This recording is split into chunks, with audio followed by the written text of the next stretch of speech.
Welcome to the Healthcare Unfiltered Express, where I conduct short video interviews packed with relevant and timely information that you cannot miss. So sit back and enjoy the show.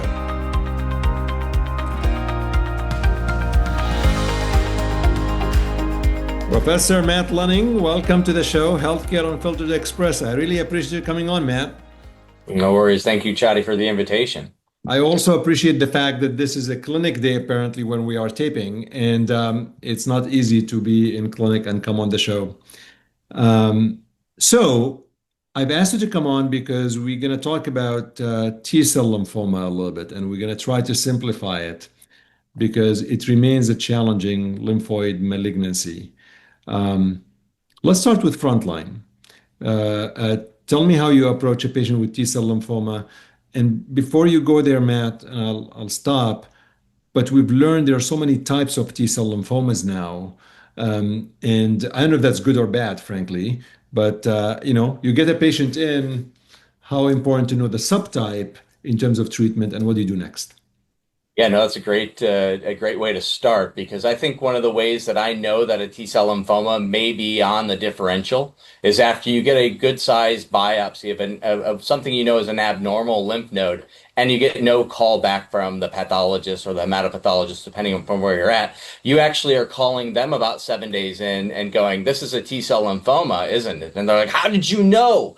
Because they're sitting there on their fourth or fifth round of stains, trying to discern if this is angioimmunoblastic T cell lymphoma, because now we have the T follicular helper phenotype, or if there's some, different features. And, while we've gotten better at subclassifying, this very uncommon subtype of non-Hodgkin's lymphoma, it's really, we've been trying to figure out, well, how many slices do you need to slice, T cell lymphoma, or are we just all treating everybody the same? And I think we've actually moved beyond,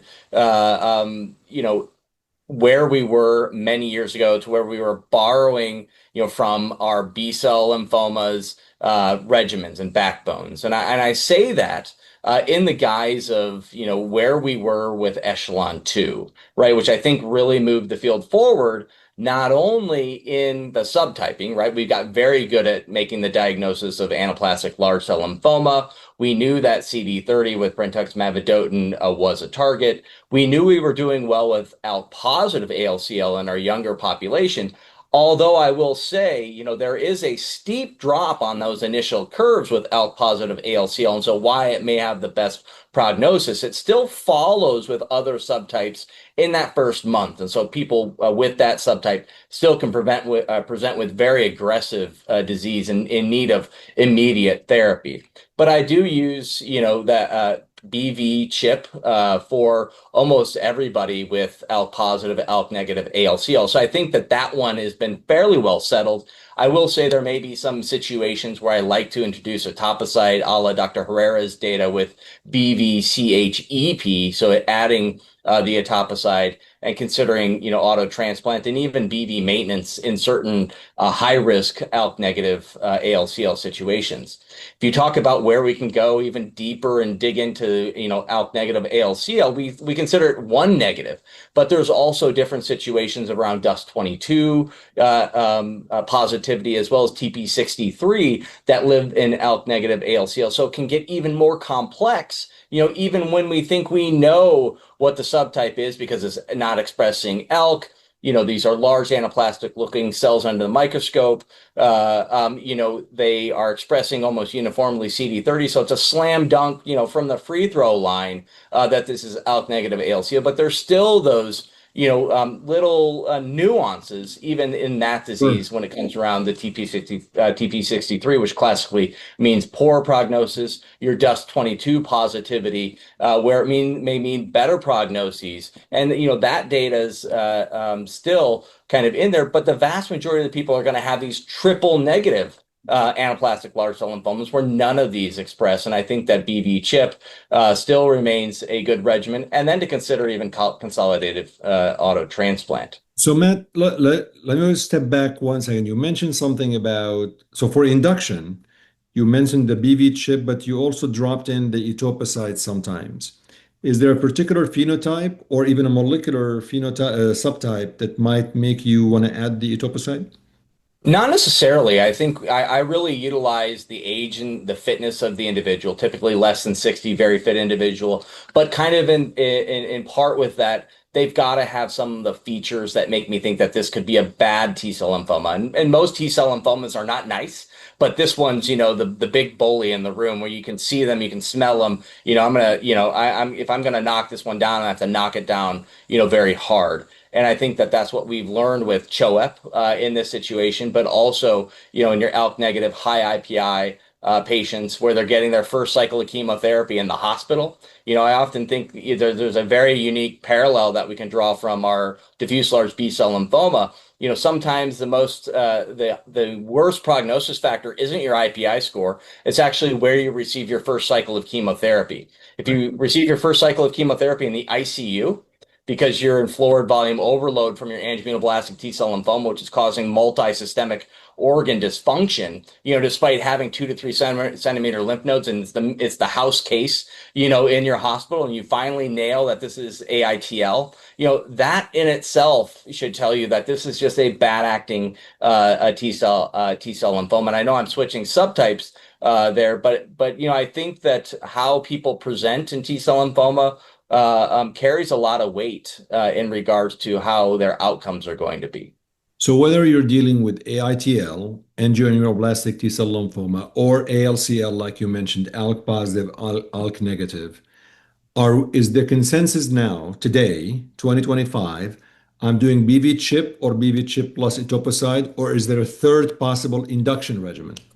There was just some recent data on dose-adjusted epoch, obviously without the R. I've been finally waiting for some of that data to come out. We know that it is a classical regimen that can be used in ATLL to help to induce people into remission to get to an allo transplant. An even more rare subtype, probably the one that carries one of the worst prognoses across the board in all of our different non-Hodgkin's lymphoma subtypes, not even just talking T cell lymphoma subtypes. So I think that there may be certain situations there, and there are, more rare subtypes of T cell lymphoma where we've carved out specific induction strategies. For instance, NK cell lymphoma, where we know that pegosparaginase-based combinations, just like we talk about with young adult ALL, where we're employing, if you will, an Achilles heel type of drug, where we really don't like to use this drug, but in very select, populations, including your advanced age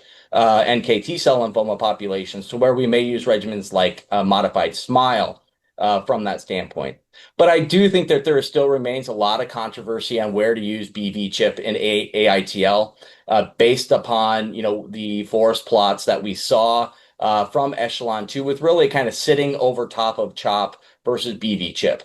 In my heart of hearts, I still believe that brentuximab vedotin, is a better drug than vincristine, right? And so, and we've seen low expressing activity with brentuximab vedotin. We saw low expressing, surprise in large cell lymphoma with BVR squared versus R squared. I know I'm trying not to switch over here, but it's kind of that was the curveball that BV can throw. I've seen BV work in people who have not had CD30 expressing B cell MF as well as in T cell lymphoma, as was seen kind of in some of the early monotherapy studies. Let's move on to the consolidation program now. And I know I have only about 2 or 3 minutes for that, but you finished your induction therapy, you have a complete remission. I think you guys are still struggling. Who do you offer transplant to? Who you don't? Yeah, fortunately, there are a couple of, at least in France, there's a prospective clinical trial looking at transplant, no transplant, and kind of our chemosensitive T cell lymphoma. So I hope that they will help blaze the path to understand that.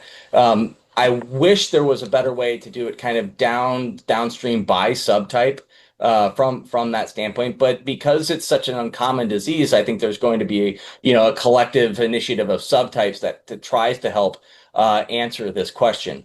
My bias is if you've tolerated your induction strategy well and you had high risk features, you weren't a DUS22 positive anaplastic large ALK negative anaplastic large cell lymphoma. You had high IPI PTCL NOS. We haven't even gotten into TVX21 versus GATA3, subtype discussion here in PTCL NOS. I think the jury's still out. I think you still treat those patients as aggressively as the patient and the disease the patient allows and the disease necessitates here. So I'm still in the camp where autologous stem cell transplant consolidation is of value to help improve the cure fraction in this disease, where many times you're only getting one crack at it, and that falls out for the vast majority of these subtypes.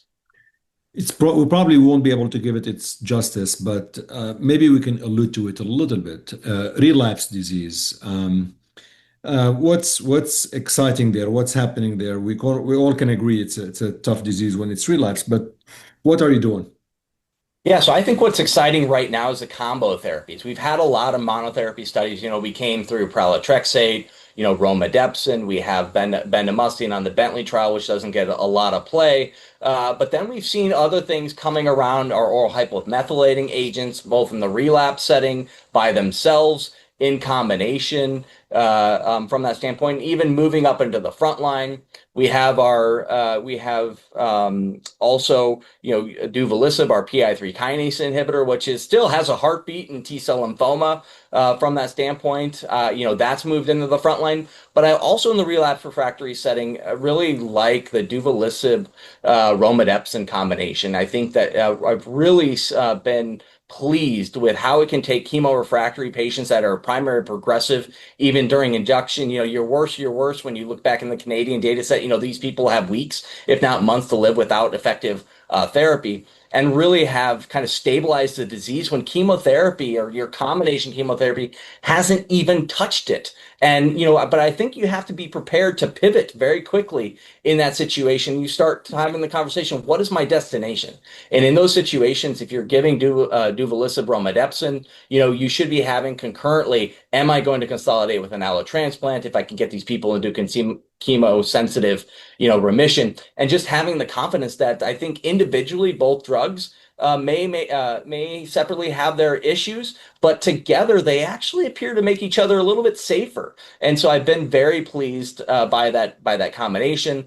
I know that there's also data with hypomethylating agents, plus romidepsin, in this situation to help kind of drive in the relapse refractory. And even there was a dip in the toe in the water for frontline there. Also, ruxolitinib is, from a JAK inhibitor standpoint, is making its way. It seems like you can, it's like Tussin. You rub a little bit on it, you drink it. That old Saturday Night Live commercial. You just rub a little Tussin, rub a little Rux on it, take a little Rux. I've been very impressed with ruxolitinib in LGL, to be quite honest, regardless of stat kind of activating mutations. There's a lot of drugs, from a T cell lymphoma standpoint, EZH1 and 2 inhibitors. We thought valemetostat would kind of move the needle forward. I hope that there's still a concerted effort to move that forward. We have godalcitinib, as another JAK1 inhibitor. We have mogamulizumab, which we know in ATLL and in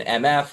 Belinostat. Hopefully, we'll find a way to pair that drug with others. I think it's just the schedule has really held it back. And you can't almost do a non-Hodgkin's lymphoma talk without, talking about the possibilities of CAR T cell therapy in T cell lymphoma, right?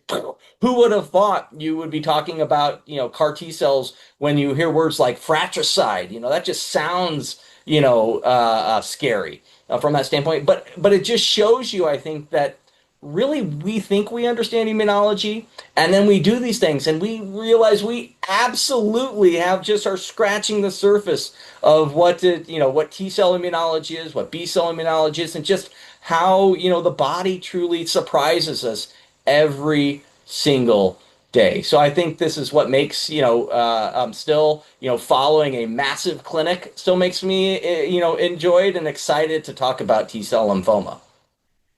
I can't believe I'm gonna finish a podcast on T cell lymphoma with such an optimistic view. I'm gonna bring you way more often to this podcast.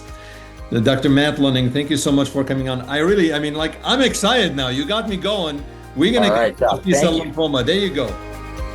Thank you for listening to this edition of the Healthcare Unfiltered Express.